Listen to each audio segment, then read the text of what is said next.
What is going on, everybody? This is another episode of Shoot Your Shot. I'm your host, Napoleon Anicetti. Val Rouser. Alex Anicetti. And today, guys, we have a very special guest, the owner of Syndicate MMA.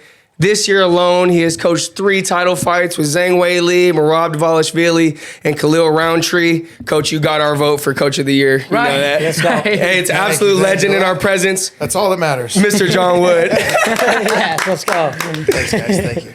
Hey, Coach, first, thanks for coming down. Absolutely.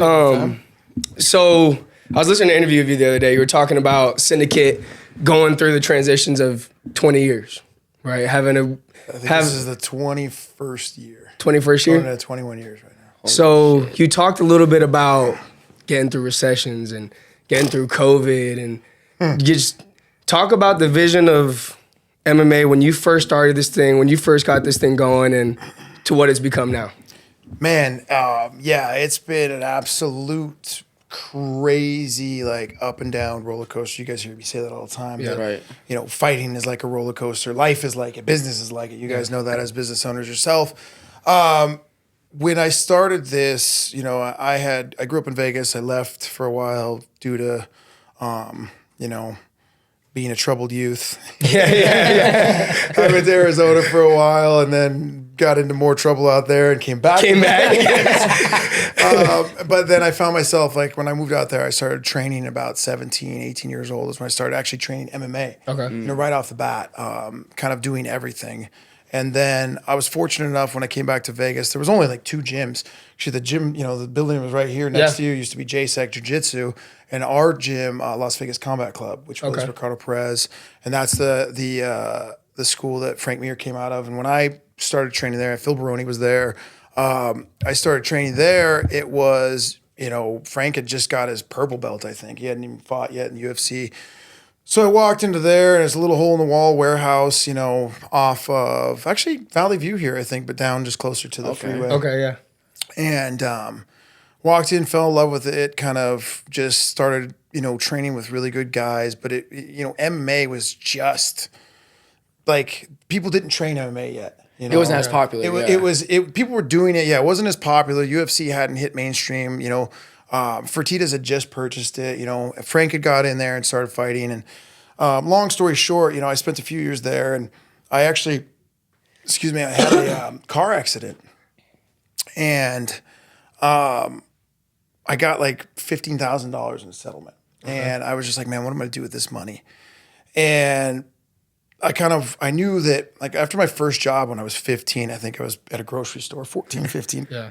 And pushing Loved carts. it. Yeah, loved it. Best job ever. Best job ever. Pushing carts. I was like, I am not going to fucking work for anybody. This is terrible. Right. I need to have my own business. I need to do my own thing. I don't want somebody telling me when I can go on a piss break or this. Yeah. This is terrible. Yeah. So I knew at an early age I wanted to figure it out. When I found MMA, long story short, I realized, holy shit, this is what I want to do. Yeah. I love it. You know, when I was a kid, I wanted to be a pro wrestler because there wasn't MMA. Right. You know, I actually too big to be a pro wrestler is what they told me. They're like, that's what they told you? You have too much muscle mass.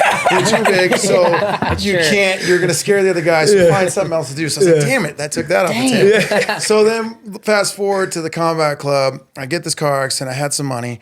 I went to my coach and I said, listen, man, what do you think about, you know, me investing some money and let's open a small gym, you know, somewhere in a nice area, like where kids and women and people can come and we can start to kind of, you know, do this before. And this was before The Ultimate Fighter. This was before any of this stuff. And he was like, okay, you know, so I did a little stuff, raised a little bit more money. And then we opened a location up on Durango and Desert Inn. You know, kind of closer to the lakes and getting into Summerlin area. Right. 2,000 square feet. I don't even think it was 2,000 square feet. We had to go in, demo this whole thing. It was all office building. We demoed it out. And got it going, you know, and at the time I had started fighting, I was like 2 or 3 fights into my career, and we opened it up and started doing well, you know, like there was people coming in, but I didn't have the foresight of, like, if you don't run a gym like a business, it's just like anything else. You have a business no matter what it is. You got to run it like a business. Right. So right off the bat, you know, like 6 months in, my coach, you know, bailed on me. I was like, I don't know, you know. And then there was this and all kinds of stuff. And it was about to close down right off the bat from that. And then luckily, I found one of my partners, some of my buddies, to invest into that, to keep it open. Right. And then, another 6 months goes by, and at the time, there was a big sponsor of the UFC called Zions. I don't remember if you know. Yeah, I So remember that. Zions, Yeah. That was my favorite. Yeah, interview this is when the Ultimate ever. Fighter came in, and all this stuff. Well, the owner's kid actually trained at my gym. Oh shit. Okay. And so I was doing photo shoots, and this is about when the Ultimate Fighter happened. Forrest was with us. Forrest was training at the Combat Club with us when he went to the Ultimate Fighter. Okay. And then he kind of came with me, and he moved in and was living with me and another guy in the Ultimate Fighter. And so I would just follow him around. He got sponsored by Zions. And long story short, on that one, I ended up, going to everything he did. I went to every single, interview he did, every sponsor thing, met everybody, got to Right. know everybody, and then ended up falling in with the owner of Zions, and then we renamed it to Zions Training Center, and then that kind of took off from there. Oh, okay. And so we were able to get, still not a lot of money, but basically that was kind of where I realized, okay, I can get some money from sponsors to keep this thing open. Right. I need to start running it like a business, start doing some different things. And, over the years, it was Zions Training Center, Warrior Training Center, which was another clothing company, a friend of mine. Okay.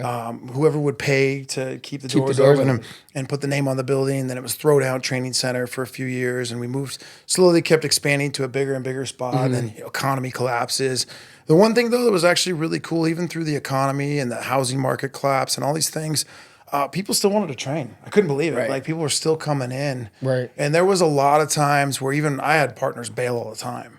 And I'd have to Figure it I'd out. be working Oh, 2 other shit. jobs just to keep the gym open and pay the bills and do stuff and training all these people while trying to fight, while trying to coach on the side, while trying to do all these things. But the attitude for me was a never say die attitude. Like I wasn't going to close the doors. I didn't give a shit what it took. Yeah.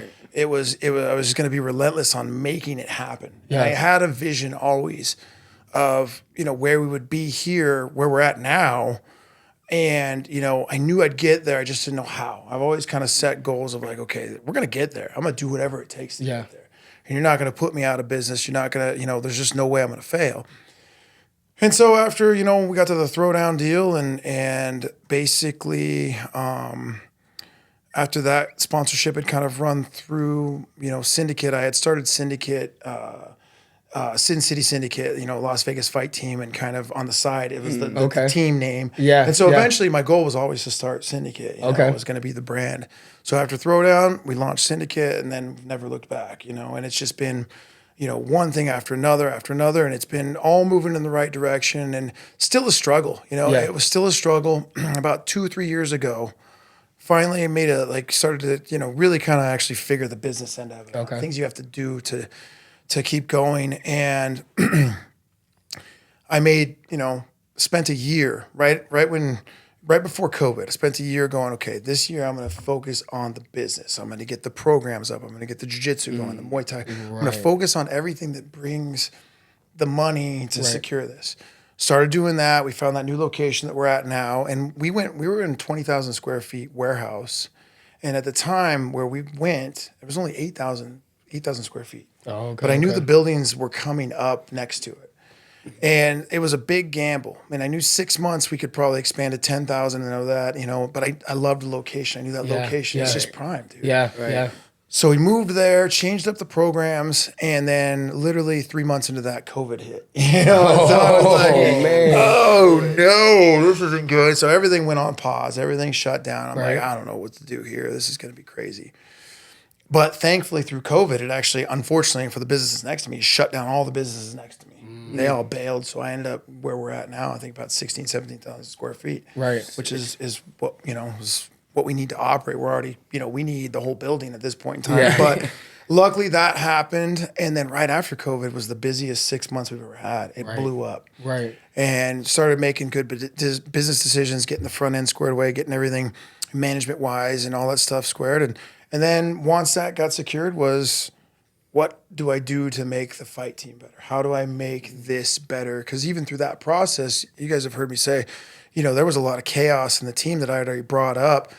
Everybody moved to Vegas after COVID because everybody was jumping in short notice to the UFC. Got you. They were all jumping in so that you had to be here, be ready to weigh in 3 hours notice. Damn. So like literally an influx, like 50 fighters ended up, UFC guys in the gym. And I kind of got caught with my pants down in the situation where I was understaffed for coaching. Right, I didn't right. have the help. I didn't have people, and it upset some people. And we went through a little bit of the time of turmoil, some people leaving, only a few people. But it really made me realize through that process that I needed to really focus on hiring more coaches, spending the money to have that never be able to happen again. Right. At the level that I wanted to do this at, and that's where it kind of led to you guys coming in with us too, is just getting the best of everybody that I could find to come in and help stabilize and make sure that all the bases are covered. And that's why we have 5 to 8 coaches on the mat, at the times, and getting all this done. And now that's obviously over the last 2 years, you can see where we're at with that. It's just it's really good when you start making decisions and things start going great. Things start going in the right way. You're like, shit, this was the right thing. Yeah. These were the right people. Getting rid of people. I had a lot of people around me that I needed to get rid of and shed that left, from management, from coaches, from people, friends, just toxic things that were, once they left and we brought in, you guys and a few of the other coaches, everything just started to, blossom. And the environment and the culture of the gym, I love it, has just been amazing, and so it's been hard, and that was probably a longer explanation than needed, but that's it, and that's through. Now we're sitting on 2 world champions, and I think Khalil will end up getting another crack at that, get it eventually. But it's amazing, man. I love it. So let me ask you this, Coach. You going through all of that, and then this year, the success the gym is having.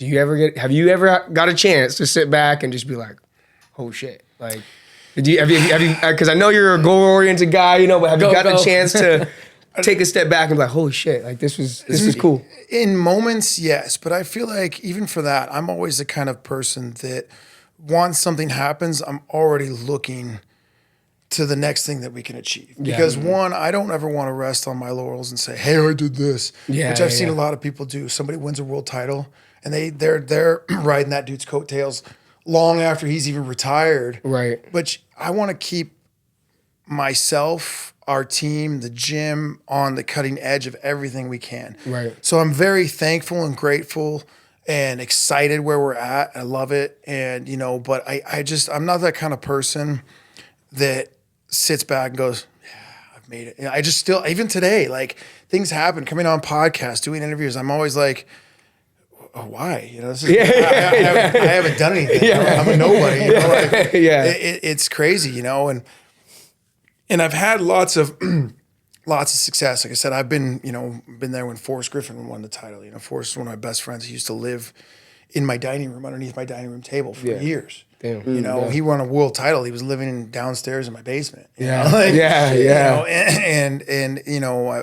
been with guys, Evan Tanner. I've been doing this for a long time.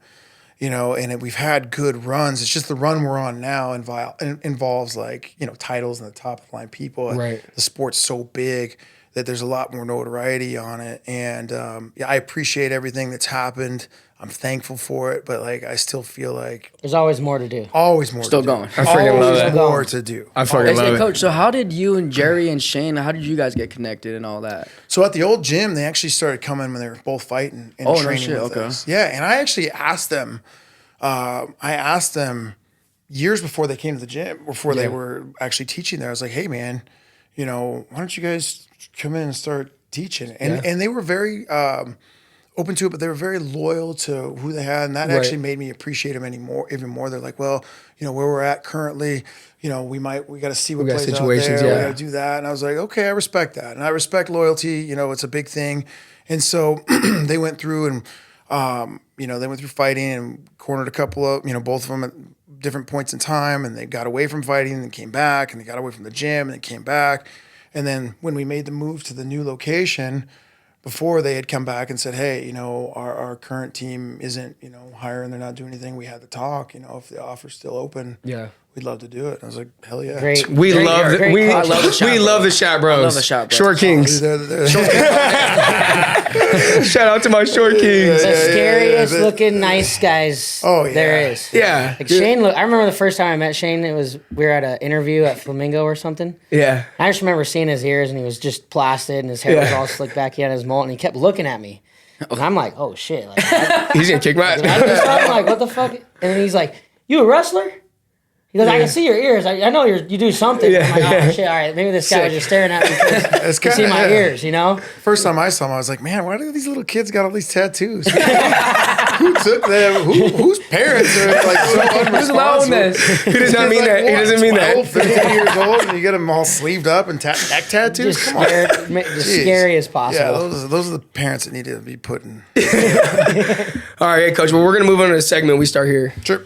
It's called "What Pisses Me Off." Okay. Okay. So I got a good one.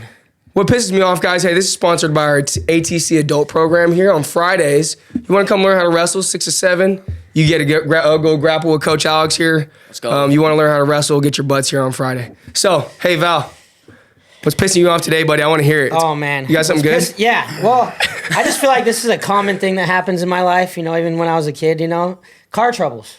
Car troubles. Okay. Never had a nice car. Yeah. I've had a decent car. You know, I bought my first car 5 years ago. Yeah. It was used, you know. That car broke down last year.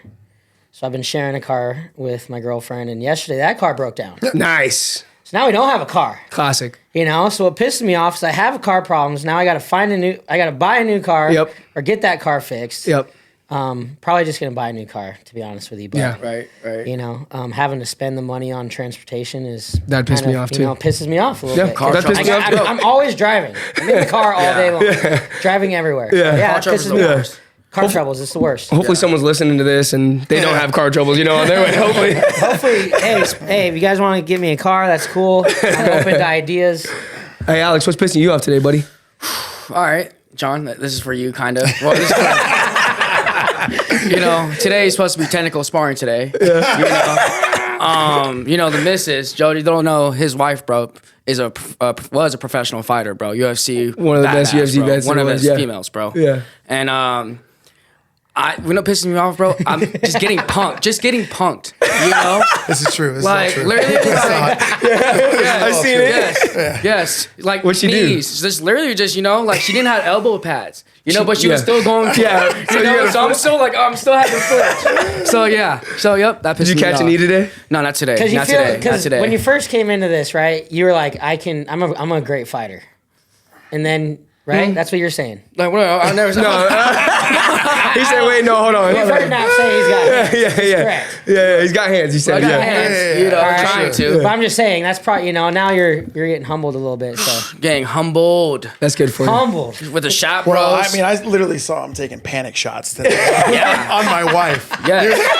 Like, take blast double with my wife. Yeah. I went over and I was like, what are you doing, bro? This is a stand-up day. Relax. Yeah. I can't. Yeah. She's killing me. She's elbowing me in the face. I love it. What's been pissing you off, though, Dad? Well, we just came back from Iowa, and every time I fly, it pisses me off.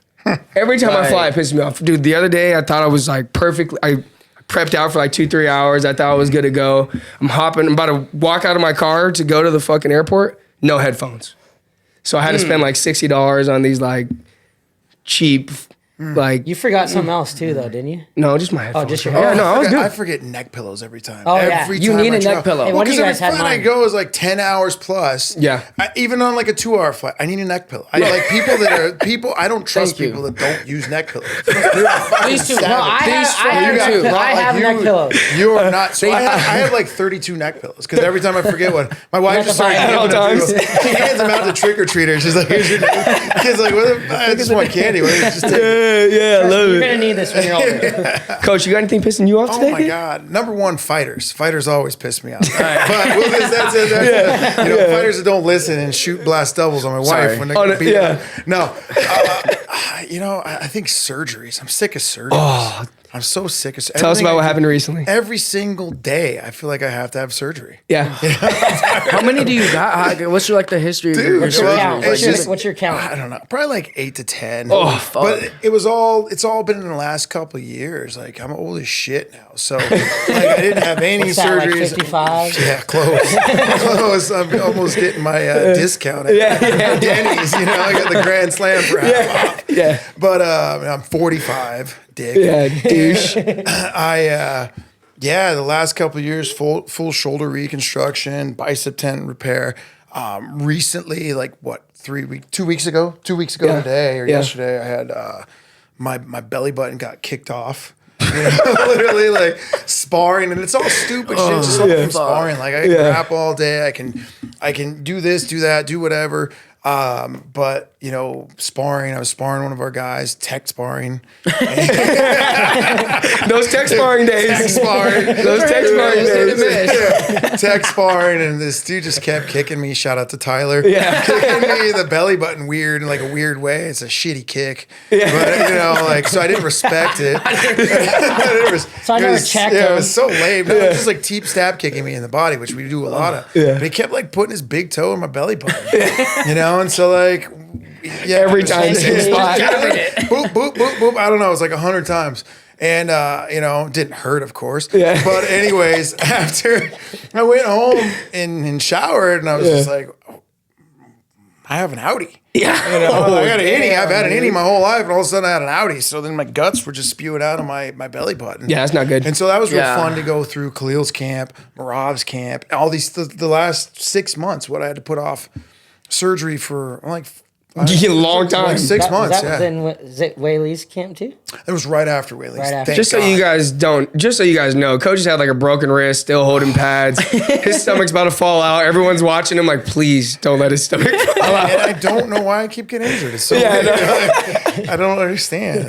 Hey, Coach, well, you talked a little bit about, right, this schedule this year. We went from Merab being here to Park City with Khalil to Paris with Vinny. Talk about your world traveling, dude. Yeah, experiences. It's crazy, and it goes in waves. But it seems like this one was obviously because the magnitude of the fights and the things that we had going on were just so big that it made it that much more intense. Yeah. And like I said, we don't really have an off season in fighting. Well, there's not really. No, there's no, not. yeah, So So it's like all the time. camp. So it's like when you're not, if you're not in the ring, you're training somebody for camp. So it's one after another, after another, after another, after another. So you don't really get a break, and that's why when you get to be my age, kids, you start to fall apart. Take care of your bodies, take your vitamins, and then you get to my age, you start drinking a lot of whiskey to deal with it. But just kidding, not kidding. Weili at the beginning of the year, and then we had a few this, that, and the other. But yeah, it got crazy when right after right before, to top all this off too, we're filming a TV show. So we got the reality show following us around, and cameras in the gym all the time, and UFC doing this. It's been a really cool experience, but like having to do all the extra stuff for that on top of this, and right after Merab won the Cejudo fight, we had JoJo's retirement fight in Florida, California, back. We obviously always have something going on in Vegas, but that run with Merab kind of kicked off like just nonstop. I think it was like every week, not even weekend, every week. Yeah, right. It was something. And then, Khalil got that fight, and I got, like I said, right before Merab's fight, I popped my belly button. So it was really weird to do some things, but thankfully, like I said, with all you guys and the other coaches, we're able to kind of really, there's no way I would have made it through these camps without you guys doing what you do. So I always appreciate that. We love you, Coach. Thank you. Shout out Danny. Danny holding it down. Emily holding it down. Coach Max. Danny's the Chris. guy we're not shouting. Let's not shout out Danny. Everybody but Danny. But yeah, so with Khalil's fight, being in Utah, it was elevation. So we wanted to go out 2 weeks early. Right. So and don't forget the Cody Steele fiasco. So it had lined up. Man. Steele. We had Cody Steele. Everything kind of lined up and actually was going to work out where I was going to be able to be at all of them, do the camps, and it was supposed to work perfect, which it never does. Right. And so Cody Steele was going to be Tuesday. And then it was, it was Merab. Yep. Merab on Saturday, Cody Tuesday. Yeah. And then it was somebody else the weekend after that, and then the weekend after that, and then leave for Khalil's training. So we do Merab's, we go to the Cody Steele fiasco. His guy pusses out 5 minutes before the That's fight when nuts. we're making the walk. So they pull the fight and then they reschedule it. Of course, it's 2 days after Khalil's fight now. So now we got to figure out how to not only do his training camp, because I was supposed to be gone and there was like all the big fights were kind of handled. Right. So we still got Cody in camp. So we're trying to figure out how to do that. So get everything's kind of squared away to be able to handle Cody. I was going to go to Utah for the week. So 2 weeks out before Khalil's fight, go to Utah Monday through Thursday. I was going to come back to Thursday, work with Cody for the weekend, Holy shit. and then go back out. Lo and behold, Mr. Vince Morales, pain in my ass. Good job, Vinny. Yeah, I love you, Vinny. Decides to go ahead and get back in the UFC. Yeah, my dog. Let's Take go. a short notice fight, and of course, in Paris, of all places. Nuts. Across the world. Yeah. So that keeps me. I'm not coming back to Vegas. I'm actually, instead of going back to Vegas on Thursday, I'm going to fly to Paris. Yeah. From Utah. So I fly to Paris from Utah, do Vinny's fight, fly back to Utah, do fight week there, hit Khalil's fight, jump in the car after Khalil's fight, drive back, get back for Cody's weight cut, and then weigh-ins on Monday. Cody fights Tuesday. And then boom, and that was kind of the break after that. And then I was able to schedule my surgery and That's get a that fucking done. party right there. It's crazy. It was crazy. I mean, yeah, but like I said, thankfully, Holy dude, shit. there's no way it would have happened without you guys and everybody else being able to cover. So that's what really kind of this last few months have really put things into perspective of like how good we've got it there. Right, and how good we're doing. The fact that not only are we getting these fights, but we're winning 95% of them. Yeah. Big fights. Yeah. And Khalil's fight was about as good as you could have done in a loss. 100%. Absolutely. 100%. And doing what we do, and I think, like I said, we get a crack at that, we'll do even better. Yeah. And Shit, he was a fan favorite after that fight. I mean, yeah, the midway Fuck. through the fight, people were cheering USA. Right. And Poetan, like, they loved him out there. And so, like, they had turned the fight. I've never been in a fight in my life where somebody loses the fight. Not a single person left that stadium. They all sat there and listened to Khalil. Waited for him. And cheered. That's freaking like, awesome. I couldn't even hear him talking, He had the blood, snot running out of his nose. Eyes cut open. That was beautiful. That was fucking fucking- nose Well, was even his falling nose off. getting peeled, like, that I was that happened. That happened weeks before the fight. Right. He got his nose cracked. And Like, he had a perfect X. yeah, it looked I mean, like, too, so there. I leave, I think, I forget where I was. I was gone for a day. Yeah, For a literally. fight, and I get a text early in the morning from one of the people like, "You've been gone for an hour, already got cut." And I'm like, "Shit." And I think Shanna got like busted open later that day. no, it was. Wasn't that. it the same week where Khalil, Merab, Shanna all them that day, guys but later all that cut their day, eyes I open get a or some text shit? like JoJo sends me a text, "Hey, Khalil got cut." Then I see a thing coming up, his nose filleted open. I'm like, and that thing, I'm not kidding. Like, it busted open 5 more times. Right. He went to a plastic surgeon and had it stitched. And I mean, everybody saw it on fight week, and it busted open on fight week. Yeah. We had to glue it back together. And the first jab, animal. we knew when we went into that fight, going, "Hey, man, You're gonna be open soon." The second you get hit, it's opening, and it did. First punch, And And what so- a dog for being able to Yeah, fight the he way was he winning the fought. rounds, right? He won the first 2 rounds, Right, and he was winning the 3rd round, and then Just fucking just the got- old boy just that guy's a champ for a reason. Yeah, absolutely. He just is a looks savage. he's just a hard man. Like, Dude. when you like touch him, I mean, I'm sure you Was know he- about, was he I'm that sure you big? know about hard man. But anyways, we can't let that one go. Wait, hold on. He was so hard. No, but yeah, dude, not lying. Everything about that guy was hard. It was just, like his hand.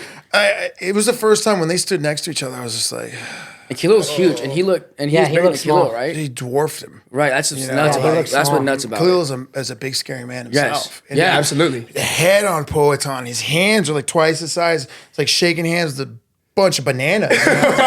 Banana hands. Where You live in the jungle, man. You gotta be big and strong and crazy. he's just like, oh man, that is he's an impressive man. Did you get to like talk to him and meet him and stuff? Yeah, so stuff actually, it was the week after he was in town cornering somebody, and I was too. I forget what UFC it was. It was for somebody. We were in the back together, and I went up and talked to him. Yeah. And I was just like, man, I was like, it was an honor to corner, against you. You were just something, out of this world. Yeah, right.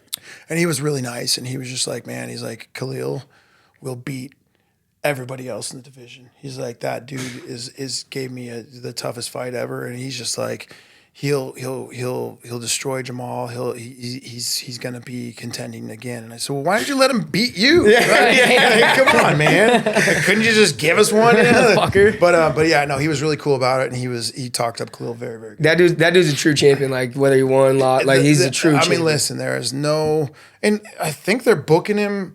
Bilal just fell out today, so I think they're booking him and Onkolov on that card. So he's going to fight in December, more than likely. He's gonna Again? He's going to fight What's that, Onkolov like in 5 December, I fights think. this year? Dude, the balls on this guy, something? dude. The balls on this guy. You're talking about a guy who just came in, 2 years? Yeah. Took it by storm, became the man. He is the man. Yeah. He is the man Yeah. right now. There is nothing like that, dude. Does he deserve pound for pound? I was gonna Number say, one guy in the pound for world. I think so. I think at this point in time, like pound for pound, just like you said, the size of the nuts on this guy and how hard he is. He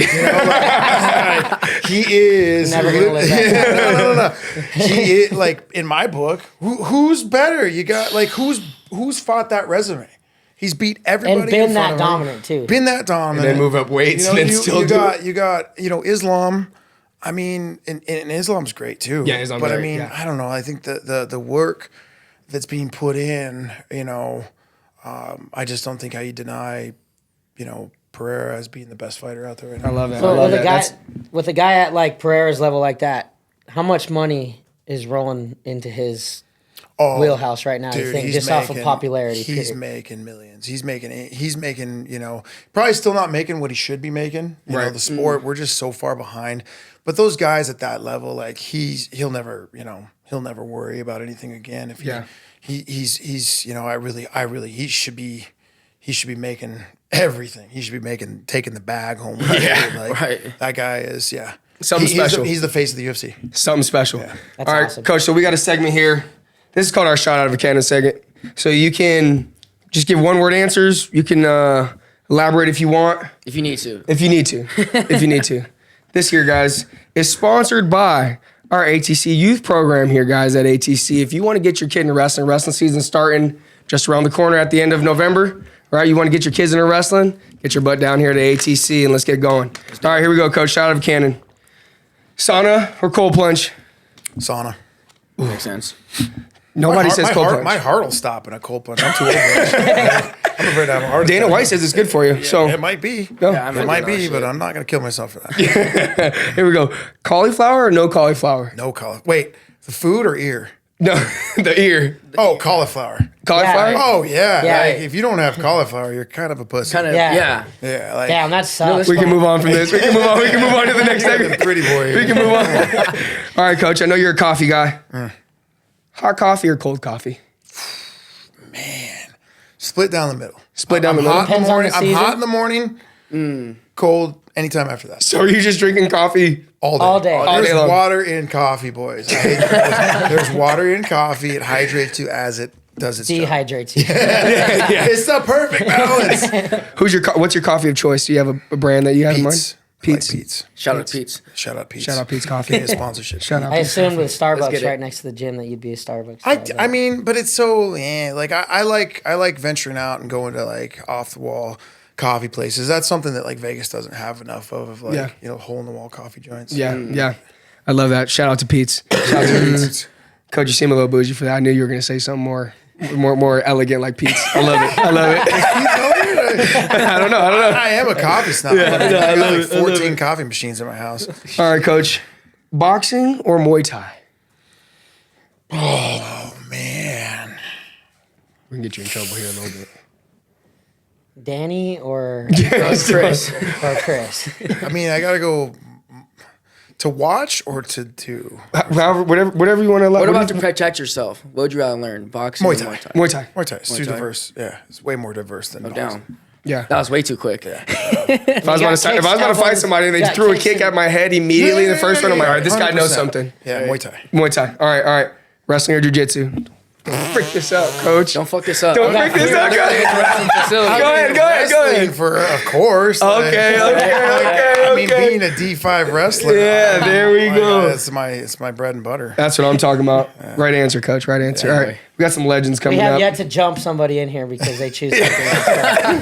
I done went right for your belly. All right, here we go. Khabib or GSP? GSP. GSP? Yeah. Does he put him away? Great fight. I think GSP just is a little more diverse and could stifle what he was doing. Okay. I don't know if we'll ever get to see this. John Jones or Francis Ngannou? If we got to see that, what would happen? John Jones. John Jones. Yeah. John Jones is like, listen, I made a mistake. It's like somebody, I did another interview and they did that like versus who to the greatest of all time. And I ended up with GSP. And I only said that just because there's a couple like knocks on John. But ultimately, John is the best fighter there has ever been and potentially ever will be. Right. Just as far as his wrestling, his striking, Everything. the diversity of his game. Like Full no one even package. came close. Like, I mean, you put up prime John Jones and Poton. Woo. I was just about to. That's my next one, coach. Yeah. Who do you got? John Jones? John Jones. Yeah. Against anybody. Because the takedown. Against anybody. Against anybody. You just Jones hasn't been beat. He hasn't been beat. Oh, gosh. Alex has been beat.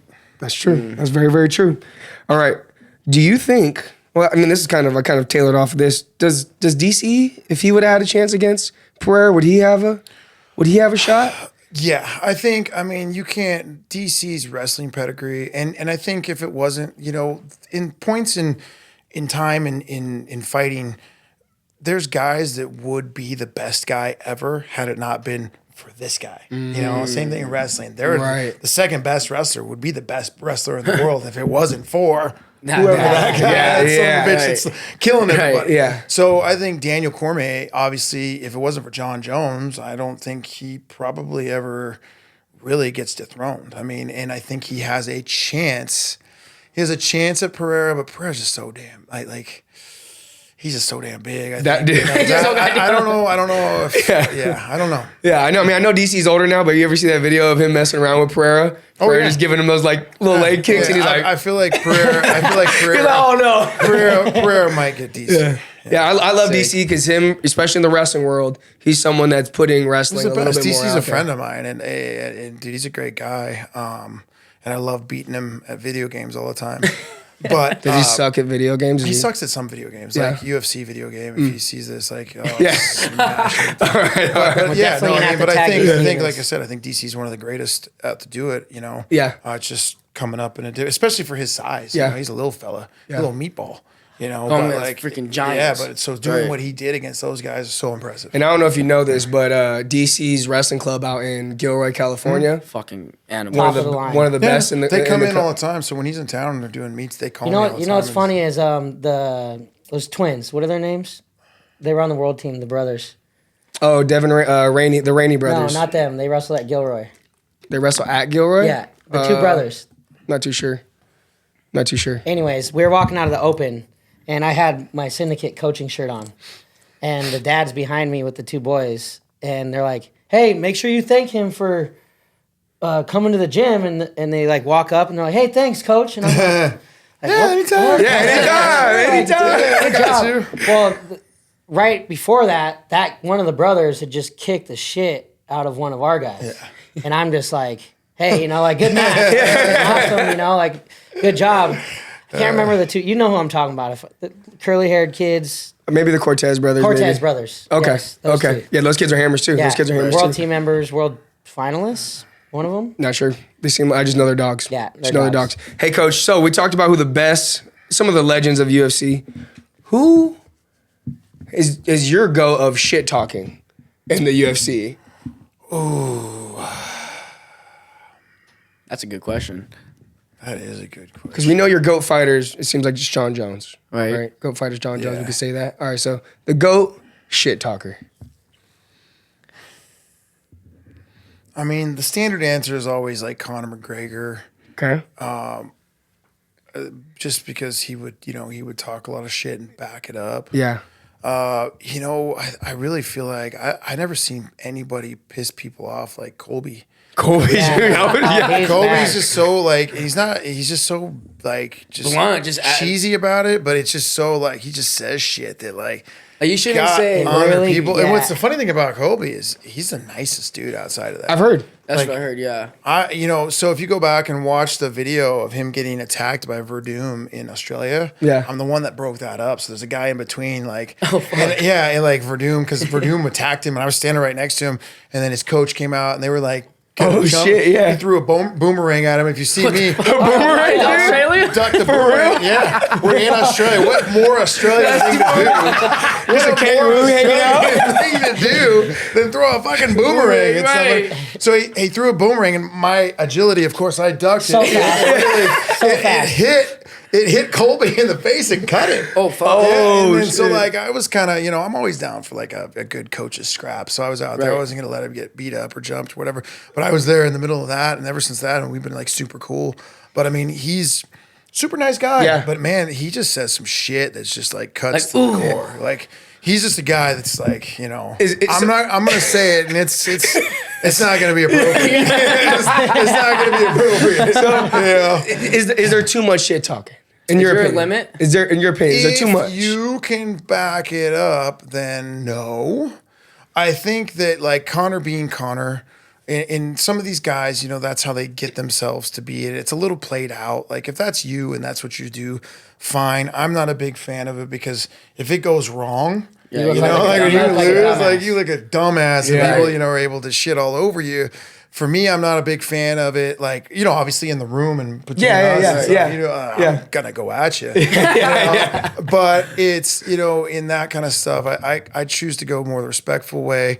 But there's guys that have made careers off it. Colby was fighting at a high level for a long time before he started that shtick, and nobody cared. But he talked himself into, God, 37 title fights now? I mean, and so like, sometimes it's needed. I'm not a big fan of like, doing it unless that's your thing and you need to get up for the game and you got to motivate yourself. Sure. But, I mean, Try to keep it classy. there's guys in recent things, where there's been some shit talk, and there's some guys out there right now that say whatever they want. And then I've seen, guys have seen and said things back, and then all of a sudden they're crying on other podcasts. Yeah. It's like, nah, man, like if you're going to put it all out there, just be ready for Everything. whatever comes back, and especially if you lose. Right. Right. How much shit talking does it actually get to physical fist fights in like the back of the, with different teams and like, is the that often? You know what I mean? Yeah, I mean, it happens. Yeah. It definitely happens. You get into run-ins with people. And I mean, that's the thing is like this day and age in the world itself, the social media, everybody's behind the keyboard. Right. Everybody thinks they can talk shit. Everybody thinks that it's a free ride. But, in our sport and people, when you run in the same circles, you're going to run into people. Yeah. There's going to be some people. There's gonna be a time when you're gonna see that you're going to motherfucker. get lit up, or you're going to fight, like Masvidal's one of them guys. He's going to spark you if he sees you, Yeah. And that's, like I said, if you play that game, then you just better be knowing who you're playing with. When Stephen A. Smith, I don't know if you remember when he was trying to do some of the UFC stuff, and guys were like, "Hey, look, you can talk shit like this about basketball players, but you say this about these fighters, You're going to get smacked. you might go get smacked, bro, and they will do it." Yeah. for These guys sure. are different. For sure. You just got to be ready for that. Be like Nate Diaz and just start choking people out in the street. I feel bad for these guys. I feel like, that's got to happen all the time, right? Where these guys are challenging these guys in the streets just because you got some badass who's I mean, for a while there, it was absolutely the opposite. Guys were just like, no. But now you got this TikTok dumbass, like, Dumbass You got kids. these Yeah. YouTubers, these kids, these fucking YouTubers, and these MMA kids, and and everybody's fighters. like messing with people that, dude, like, this is real life. He will You're kill gonna you. get your ass whooped. Yeah. You see people just do stupid shit. Yeah. So like it's a weird time right now. So I think people like actually are probably would go and challenge a fighter just for the sake of getting it on TikTok or YouTube Yeah. and getting your likes and getting your views. Yeah, they're tripping. But I mean, and then you got Jake Paul, who's fucking killing it. now making hundreds of millions of dollars for it. He's gonna fight an old ass Mike Tyson over just talking shit and getting in and fighting. How Do you feel think Mike about Tyson that? wins? No way, right? I can't see in this world like Jake Paul is. Is he legit? He's legit. He's legit at boxing. Okay. He's legit at boxing. Like he's got power. He can hit. He's legit. Has he fought anybody legit? Absolutely not. No. He's not fought a single legit boxer. Yeah, You're right. bringing in fucking old ass MMA guys that are retired or old ass boxers. Yeah. And you're doing the YouTube shtick. Okay. And you're making hundreds of millions of dollars off it. Great. He ain't there to try to fight no real boxer. Yeah. He'd get sparked. I think he could build his way up. You know, he might be the one guy that started at 25 and became, you know, something legit. Right. But in real boxing, you know, I don't know. And what he's doing, yeah, he's legit in what he's doing. Is he going to beat a 60-year-old Mike Tyson? Probably. Like, you just don't know. Like, I can't imagine at 60 years old that you can take punches like you used to. I can't imagine you move like you used to. Like, What type of sauce is Mike Tyson on to get there? I don't know. Everything. All the sauce. I don't know. I don't know. I just know how much our videos, and that motherfucker looks scary as fuck. Oh, there's no doubt. 1,000%. He's I still mean, yeah. I ain't talking shit in front of No. Mike Tyson. No. Like, I mean, Hell but no. for $100 million, hell yeah. Yeah. You know, no problem. Like, I'll fight anybody. Yeah, he looks phenomenal. For being 6 years old and getting ready to fight somebody, he looks phenomenal. As Mike Tyson being the greatest of, like, you know, I hold that guy on a pedestal. yeah. I hope he goes out there and sparks him bad. Yeah. I really do. Like, I hope Mike Tyson goes out and pulls it off. But, like, everything logical points in the other direction. Yeah. Have you ever met Mike Tyson? Yeah. Yeah, he came on. How is he? Ultimate Fighter. I met him a couple times through fighting, but Ultimate Fighter season 17, I was a coach for John Jones's team. And they brought him in for a couple days, and he hung out and talked to everybody. He's cool. He's Yeah. what you think. He's exactly what you would see. Yeah. You know, I was like, what you think he's going to be is what he is. Coming up in the fight world, have you ever had like a fanboy situation where you met somebody you're like, oh fuck, I always wanted to meet this person? Oh, dude, I'm a weird. I'm weird. Like, used to be at fights. It'd be weird. Like people, you know, like I met like Mankind, or I'm like, oh my god, it's Mankind. Oh yeah. the Shaq. Like, Yeah, you know, yeah. like I don't, you know, like famous people. Whatever. I would, you know. Let's see, the original Fall Guy. What's his name? I can't believe Not sure. I just can't blink on his name. But there's like random eclectic people like from my youth that I'll see at fights. Sometimes I'm like, Holy I gotta shit. take a picture of some random pro wrestler that I grew up watching. You know, like Hulk Hogan. I was like, oh, you know, Yeah. Have you watched the new McMahon documentary though? yeah. How sick is that? It's pretty sick. Pretty sick documentary. Yeah, I'm hoping that in like 20 to 30 years, like that documentary is like me. Oh yeah. It's like, you know, wood and, you know, whatever. No. I would love them to see our inside meetings. No, we can't get that out there. No. Hopefully that stays Put away. locked away. Yeah, no, that documentary, if you haven't seen it, Val. I haven't seen it. That's great. Is it on Netflix? I haven't seen it. Yeah, anything like pro wrestling about like wrestlers, that kind of stuff. I love like WWF. Was it shit? That was my jam coming up. Have you ever I met love The Rock? I have not met The Rock. I've not met The Rock. We got to meet The Rock. Got to meet The Rock. I did meet Kevin Nash and what's his name, the other guy, Razor Ramon.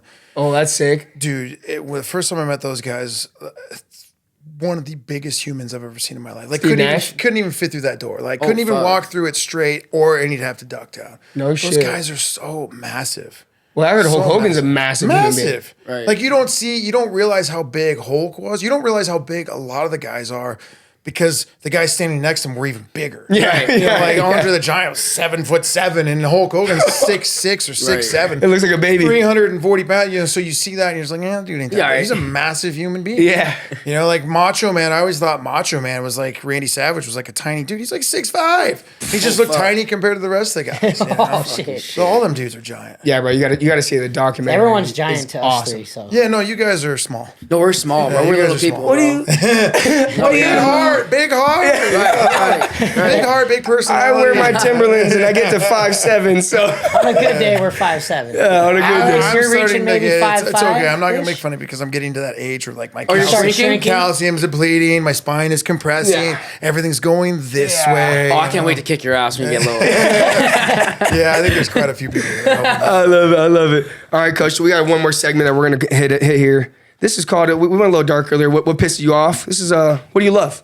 So No, I don't want to do it first. You don't wanna go Let's first? Go first. I'll go first. Alex, what do you love, buddy? I love when a kid first comes into our program and they get their ass beat, right? But I know it sounds dark, right? But Yeah. you coach them, you get their confidence going. Okay. You What started happened to see. you You, when you were you started to see That's the what happened to positivity. That's what that happens, you know. Just seeing the growth, man. I really love seeing like the kids. You know, you start seeing their swagger on the mat, their confidence on the mat. coming from a kid. breakthrough. Right. Coming from a kid, just getting their ass beat. Like I'm going through that. Beating the shit out of kids. Okay. Yes. Check. And then they finally turned it around. Yes. I So, love it. Yeah. So that's what I love. That's No? what I love. Have you thought about what you love? Yeah. No, I got. To be honest with you, I love food. We can tell. No, I'm just kidding. I don't know if you guys noticed. It's been about 4 months ago. Probably gained like 20 pounds. Yeah. I ate a lot of tortillas. Lots. Right. I ate lots of carne asada. Lots. Right. I ate lots of rice. Stealing my answer. To be honest with you, I haven't worked out as much as I usually do. We can see. And I'm actually kind of like it. You kind of like I it? like it. Dad bod. You like Yeah. being happy? It just Yeah, feels happy.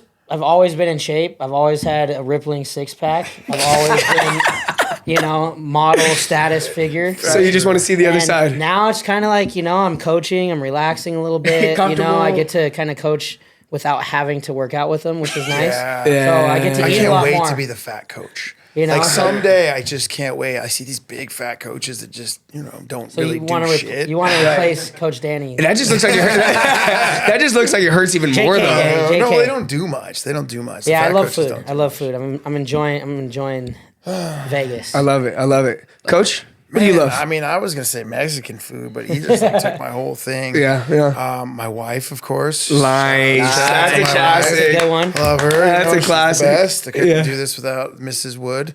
Love it. Keeps it together. My son, obviously. I love pugs. I have 2 great pugs.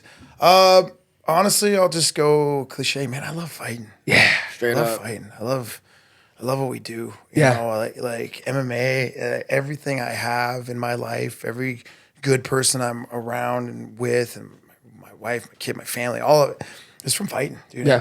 It's just I love fighting. Like there's just nothing better than. Is it fighting. hard for you to you go to practice and you're like, oh, all right, I'm just gonna hang out, and then you see them start sparring or whatever, and you're just like, all right, I'm getting the gloves on. All the time. When the hell? Like if I'm not coming off of surgery, like you guys know, You're in there. he's I'm in in there. there. You're in there like swimwear. Yeah. I can't.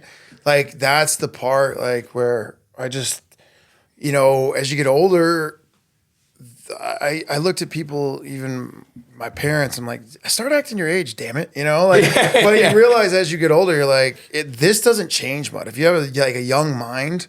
When you don't allow yourself to get old, your body's gonna get old no matter what, but your Right. mind stays young. And unfortunately, I try to get in there and show guys, and you just have fun. And I think it's a good thing. Like I see you guys wrestling with the guys all the time. You wrestle with your kids. It's a good example to if I can still do it, I'm gonna do it. Absolutely. And I want to show people it's not just about saying this shit. It's about being able to know what you're talking about and do it. Yeah. I know what you're going through. I know what So I mean, it's really rough. That's why I think after the surgery, I was back in 3 days. Yeah. Back, and it's not just because I want to be like, oh, look how tough I am. I just hate sitting around. There's only so much Call of Duty I can play. It's crazy, and my wife's just like, stop being a pussy. Yeah. But don't go do that. But I'm like, well, what is it? You want me to stop being a pussy? I got to go do this. I like seeing, especially from you, because we do it here all the time. Is when you're showing the guys technique, or you're showing them how to do these things, and then you jump into those sparring rounds, and you're just teeing off on them on those things, and it's like. This what I'm trying to look. This is what we're trying to work on. It does work. It works. It's like your leg kicks that I see you doing these guys. Oh my god, Love it. like, Love it. I'm like, fun. oh, It's unfortunately now though, at the age, when I kick somebody, it hurts me more. When I leave after, I go home and I'm like, yeah, that was a good day. Holy shit. I'm not going to walk right for a week now. I love it. Well, let me tell you what I love, boys. Los Dodgers. Oh, Dodgers. Shout out to the World Series champions, Los Dodgers. All the Dodger fans out there, shout out to you guys. It's really new. Is it just... I just got it this morning. Love Ohtani. I've been an Ohtani fan forever. Shout out to the Chicago Dodgers. Come on, son. All right, hey guys, coach. We're about to close out here. I want you to give some advice to the young guys that want to be fighters one day, and let us know what's next for Syndicate. Oh, real simple. For advice is find a good gym, find a good people, find a good coach, and get in there and just start doing it and listen. put in the time, put in the effort. So many guys wait around. Oh, I got to do this. I got to do that. Or, like, get somewhere where is tried and true. Get somebody you believe in that believes in you, and just do the work. There is no, and that's why I love wrestling so much. There's no replacement for hard work. Yeah, right. Like, you can have all the talent in the world, but if you don't work hard, it'll carry you a little bit. But you can work hard if you don't have talent. That'll get you a little bit further. If you have both, then we're looking at champions and some things like that with work ethic. But you just got to put in the work. You've got to start. You got to get in the gym. There's never there's never I hate the whole I got to get in shape to get in shape. Just get in and start going. And put in the work. Yeah, put in the work, put in the time, and that will happen. As far as what's going on with Syndicate, we got a pretty big TV show that looks like it's be coming out probably on ESPN or God knows Netflix or something. Sick. With UFC, we've got that co-branded thing with them. Do they have a date for that yet? No, not yet. It's it's they're editing it and doing the first couple episodes and things right now. There's a whole lot of editing with you, Coach. Like shit, we can't even post They cut that whole thing up. But we got that coming up. It'll be cool. I think we're gonna be sitting on another title fight with Merab here soon. Yep. We got another title fight with Weili coming up, and then obviously I think from now to December we got 20 plus fights still. Yep. 20 plus fights from now to December, and even more getting booked. So I think we got a lot. Huge busy week. We got I think 7 or 8 guys fighting this week. Yep. Yeah. And so constant fights, more wins, and then the biggest thing is looking to expand, like we've talked about, looking to get a new location, bigger building, bigger thing, and just keep growing, man, and keep growing the culture and keep growing the vibe. And I don't care about having I don't want 200 guys on the mat on our team that we don't know who they are. I love the vibe. I love what we're doing with our team, and 75 fighters, and and that's plenty, and we're killing it, man. So I just want to keep pushing forward with that. I love that, Coach. I love that. We do have that card coming up here in Vegas, the Baraka card, Baraka Production. Yeah. We do have that. Shout out to those guys. Randall Allman. Shout out to my guy. He was a 4-time state champ out here from Cimarron. Known that guy for a long time. His nephew actually wrestles in our program here. So man, awesome. Shout out to those guys, all our ATC people listening. I believe that card is November 22nd. Yep. So if you haven't already, I think we have 4 or 5 fighters on that card. So we're gonna have a freaking hammer of a team down there. Get your butts to the Red Rock. We'll see you guys all there November 22nd for that. But Coach, thank you so much for coming on. That was fucking sick. You're the man. You're the man. We appreciate you, Coach. Hey, guys, that's another episode of Shoot Your Shot. Subscribe to us. Give us a follow. Leave a comment. And, hey, we're shooting our shot. You go shoot yours. We'll see you later. Go, baby. You just added that one right there. Right off the dome. Right off the dome.